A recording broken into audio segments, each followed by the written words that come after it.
The War of the Worlds by H.G. Wells, Chapter 14, In London. My younger brother was in London when the Martians fell at Woking. He was a medical student working for an imminent examination, and he heard nothing of the arrival until Saturday morning. The morning papers on Saturday contained, in addition to lengthy special articles on the planet Mars, a life in the planets and so forth, a brief and vaguely worded telegram, all the more striking for its brevity. The Martians, alarmed by the approach of a crowd, had killed a number of people with quick-firing guns, so the story ran. The telegram concluded with the words, "Formidable as they may be, the Martians have not moved from the pit into which they have fallen, and indeed seem incapable of doing so. Probably this is due to relative strength of the Earth's gravitational energy." On the last text, their leader writer explained very comfortingly. Of course, all of the students in the Kramer's biology class, to which my brother went that day, were intensely interested, but there were no signs of any unusual excitement in the streets. The afternoon papers puffed scraps of news under big headlines. They had nothing to tell beyond the movements of troops about the common and the burning of the pine woods between Woking and Weybridge until 8. Then the St. James Gazette, in an extra special edition, announced the bare fact of the interpretation of the telegraphic communication. This was thought to be due to the falling of the burning pine trees along the line. Nothing more of the fighting was known that night, and the night of my drive to Leatherhead and back. My brother felt no anxiety about us, as he knew from the description in the papers that the cylinder was a good 2 miles from my house. He made up his mind to run down that night to me, in order, as he says, to see the things before they were killed. He dispatched a telegram, which never reached me, about 4 o'clock, and spent the evening at a music hall. In London, also, on Saturday night, there was a thunderstorm, and my brother reached Waterloo in a cab. On the platform, about midnight, train usually starts, he learned from some waiting that an accident prevented trains from reaching Woking that night. The nature of the accident he could not ascertain. Indeed, the railway authorities did not clearly know at the time. There was very little excitement in the station, as the officials, failing to realize that anything further than a breakdown between Byfleet and Woking Junction had occurred, were running the theatre trains, which usually pass through Woking around Virginia Water or Guildford.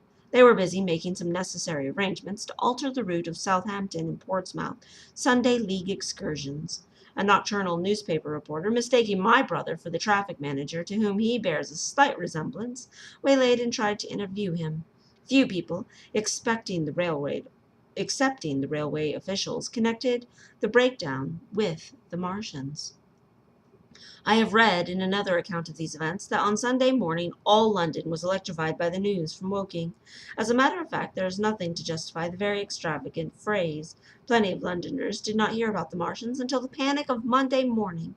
Those who did took the time to realize that all of it could be hastily worded telegrams in the Sunday papers that were conveyed. The majority of people in London do not read Sunday papers. The habit of personal security, moreover, is so deeply fixed in a Londoner's mind, and the startling intelligence so much of a matter of course in the papers, that they could read without any personal tremors. About 7 o'clock that night, the Martians came out of the cylinder, and moving about under an armor of metallic-like shields, have completely wrecked Woking Station with adjacent houses, and massacred an entire battalion of Cardigan Regiment. No details were known. Martians have been absolutely useless against their armor. Maxims have been absolutely useless against their armor. The field guns have been destabilized by them. Flying hussars have been galloping into Chertsey. The Martians appear to be moving slowly toward Chertsey or Windsor. Great anxiety prevails in the West Surrey, and earthworks are being thrown up into check into the advance Londonward. That was how Sunday Sun put it, in a clever and remarkably prompt handbook article in Referee, compared to the affair to a menagerie suddenly let loose in a village. No one in London knew positively of the nature of the armored Martians, and there was still a fixed idea that these monsters must be sluggish, crawling, creeping painfully. Such expressions occurred in almost all earlier reports. None of the telegrams could have been written by an eyewitness of their advance. The Sunday papers printed separate editions as further news came to hand, some even to defaulted. There were practically nothing more to tell people until late in the afternoon, when the authorities gave the press agencies the news of their position. It was stated that the people of Walton and Weybridge and all the district were pouring along the roads northward, Londonward, And that was all. My brother went to the church at Foundation Hospital in the morning, still in ignorance of what had happened in the previous night. There he heard allusions made to the invasion and a special prayer for peace. Coming out, he bought a referee. He became alarmed at the news in this, and went again to the Waterloo station to find out if communication had been restored.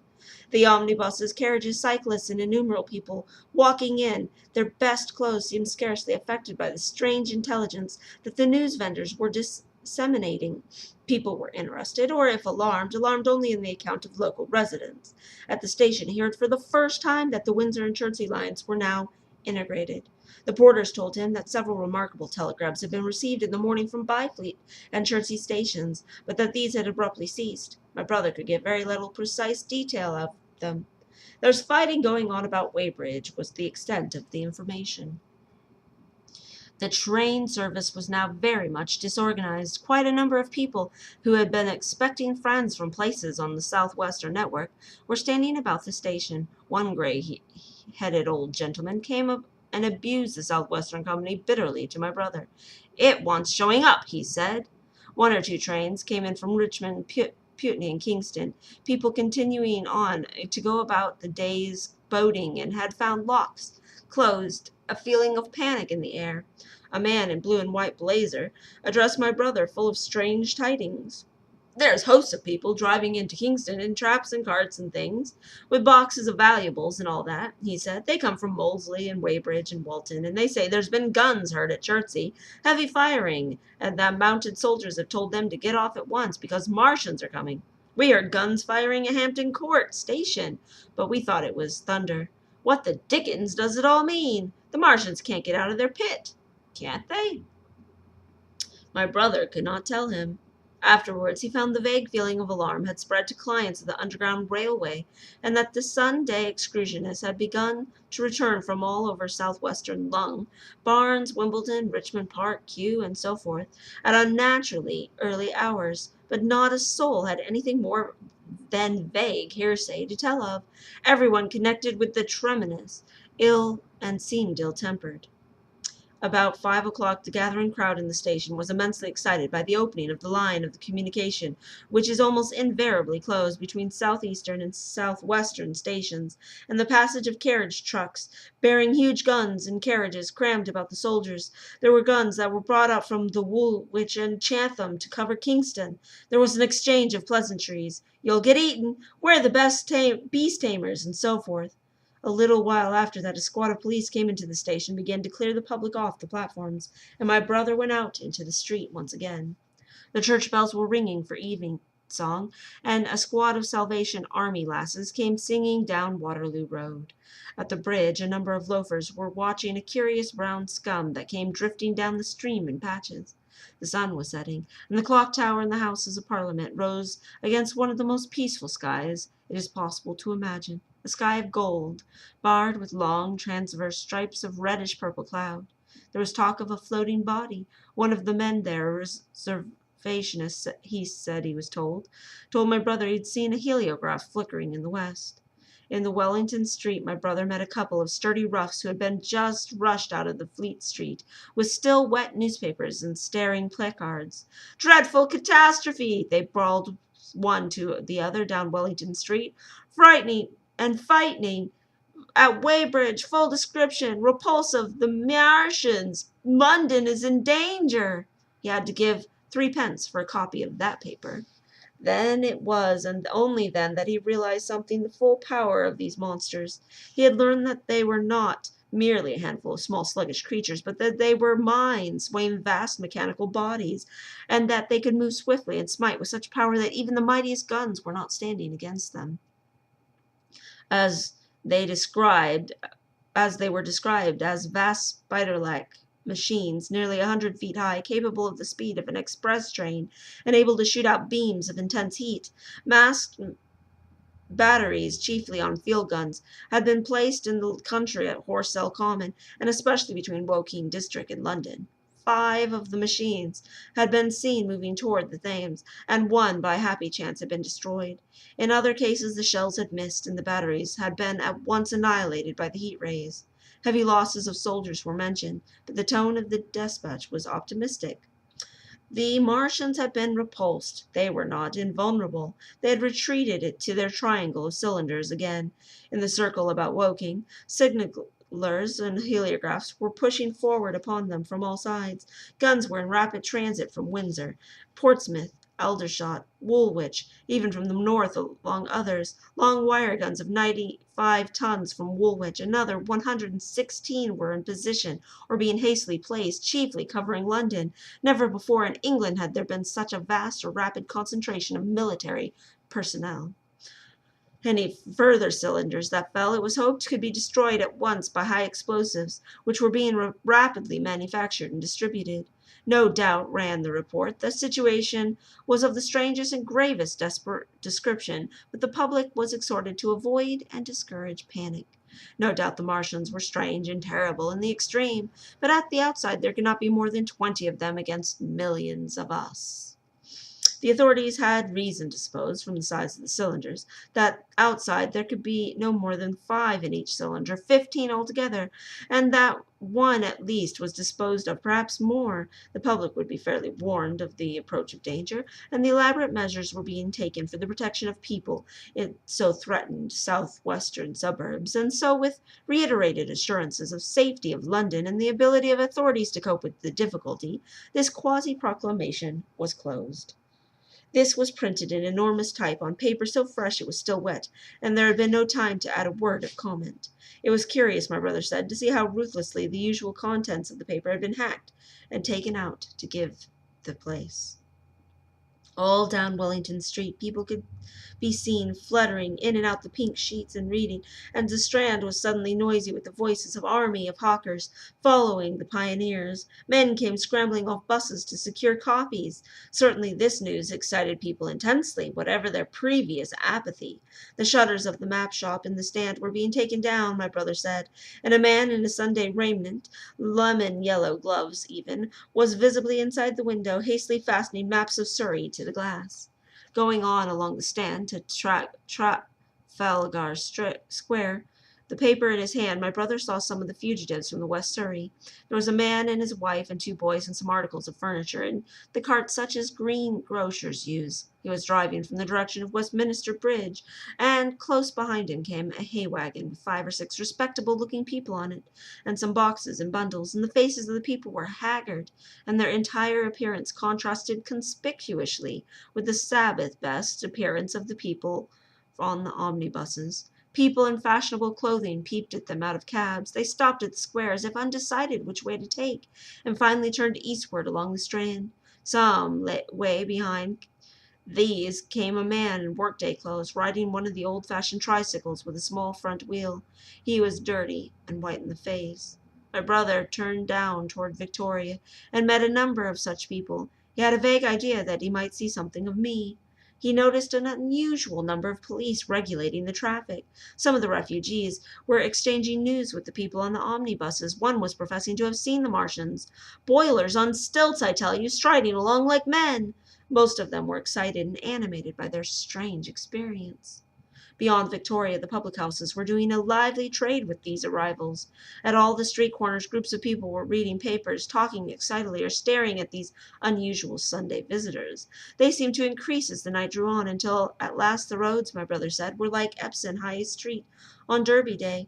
My brother addressed several of the fugitives and got unsatisfactory answers from most. None of them could tell him any news of Woking, except one man, who assured him that Woking had been entirely destroyed in the previous night. I came by Byfleet, he said. Men on a bicycle came through the place in the early morning, and ran from door to door warning us to come away. Then came soldiers. We went out to look, and there were the clouds of smoke to the south. Nothing but smoke, and not a soul coming that way. Then he heard the guns at Chertsey, and the following coming from Weybridge, so I've locked up my house, and I came on. At the time, there was a strong feeling in the streets that the authorities were to blame for the incapacity to dispose of the invaders without all this inconvenience. About 8 o'clock, a noise of heavy firing was distinctly available all over south of London. My brother could not hear it for the traffic in the main thoroughfares, but by striking through the quiet back streets to the river, he was able to distinguish it quite plainly.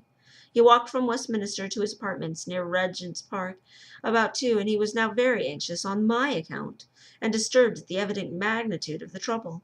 His mind was inclined to run, even as mine had run on Saturday, on military details. He thought of all those silent, expected guns, of the suddenly nomadic countryside. He tried to imagine boilers on stilts, 100 feet high.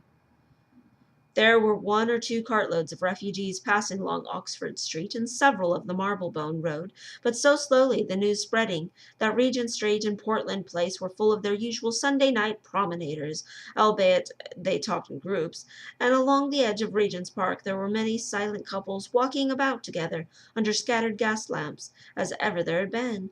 The night was warm and still, and a little oppressive, and the sound of guns continued intermittently, and after midnight there seemed to be the sheet lightning in the south. He read and reread the paper, fearing the worst had happened to me. He was restless, and after supper prowled out again aimlessly. He returned and tried in vain to divert his attention to his examination notes. He went to bed a little after midnight, and was awakened from the lurid dreams in small hours of Monday by the sound of door-knockers, feet running in the street, distant drumming, and a clamor of bells. Red reflections danced on the ceiling. For a moment he lay astonished, wondering whether day had come or the world had gone mad. Then he jumped out of bed and ran to the window. His room was an attic, and he had thrust his head out. Up and down the street there were dozens of echoes to the noise of the window sash, and heads in every kind of night disarray appeared. Inquiries were being shouted. "Are they coming?" bawled a policeman, hammering at the door. "The Martians! They're coming!" and hurried to the next door. The sound of drumming and trumpeting came from the Albany Street barracks, and every church within earshot was hard at work killing sleep with a vehemently disorderly tocsin. There was sounds of the noise of the doors opening, and window after window of the house opposite flashed from darkness to the yellow illumination. Up the street came galloping a closed carriage, bursting abruptly into noise at the center, rising to clattering climax under the window, and dying away slowly in the distance. Close on the rear of this came a couple of cabs, the forerunners a long procession of flying vehicles going for the most part to Chalk Farm Station, where the Northwestern special trains were loading up, instead of coming down the gradient to the Easton. For a long time my brother stared out the window in blank astonishment, watching policemen hammering at door after door and delivering their incomprehensible messages. The door behind him opened, and the man who lodged came across the landing came in, dressed only in a shirt, trousers, and slippers, his braces loose about his waist, his hair disordered from his pillow. "What the devil is it?" he asked. "A fire? What the devil of a row?" They both craned their heads out the windows, straining to hear what the policemen were shouting. People were coming out from the side streets, standing in groups at the corners, talking. "What the devil's it all about?" my brother's fellow lodger said again. My brother answered him vaguely and began to dress, running with each garment to the window in order to miss nothing of the growing excitement. And presently men selling unnaturally early newspapers came bawling into the street. "London's in danger of suffocation. The Kingston Richmond defense is forced. 4 fearful massacres in the Thames Valley." And all about him, to the rooms below and the houses on each side and across the road and beyond the park terraces and the 100 other streets of the part of Marylebone and the Wellborn Park district and St. Pancras and westward and northward and Kilburn and St. John's Wood and Hampstead and eastward and Shordrick and Highbury and Haggerston and Hoxton, and indeed through all the vastness of London, from the Ealing to the East Ham, people were rubbing their eyes, opening their windows to stare out and ask aimless questions, dressing hastily at the first breath of the coming storm, for fear blew through the streets. It was the dawn of a great panic. London, which had gone to bed on Sunday night oblivious and inert, was awakened in the small hours of Monday morning to a vivid sense of danger. Unable from his window to learn what was happening, my brother went down and out into the street, just as the sky between the parapets of the houses grew pink with the early dawn. The flying people on foot and in vehicles grew more numerous each moment. "Black smoke!" he heard people crying again. "Black smoke!" The contagion of such an unanimous fear was inevitable. As my brother hesitated on the doorstep, he saw another news vendor approaching, and got paper forthwith. The man was running away with the rest, and selling his papers for a shilling each as he ran, a grotesque mingling of profit and panic. And from the paper my brother read the catastrophic dispatch from Commander-in-Chief. "The Martians are able to discharge enormous clouds of black and poisonous vapor by means of rockets. They have smothered our batteries, destroyed Richmond, Kingston, and Wimbledon, and are advancing slowly toward London, destroying everything in the way. It's impossible to stop them. There is no safety for the black smoke, but it is an instant flight." That was all, but it was enough. The whole population of this great 6 million city was stirring, slipping, running. Presently it would be pouring en masse northward. Black smoke! The voices cried. Fire! The bells of the neighboring church made a jangling tumult. A cart carelessly driven smashed, amid shrieks and curses against the water trough up the street. Sickly yellow lights began and went to and fro from the houses, and some of the passing cabs flaunted unextinguished lamps, and overhead the dawn was growing brighter, clearer, and steady and calm. He heard footsteps running to and fro the rooms, and up and down the stairs behind him. His landlady came to the door, loosely wrapped in a dressing gown and shawl. Her husband, following, ejaculated. My brother began to realize the import of all these things. He turned hastily to his own room, put all his available money, some £10 altogether, into his pockets, and went out again into the streets.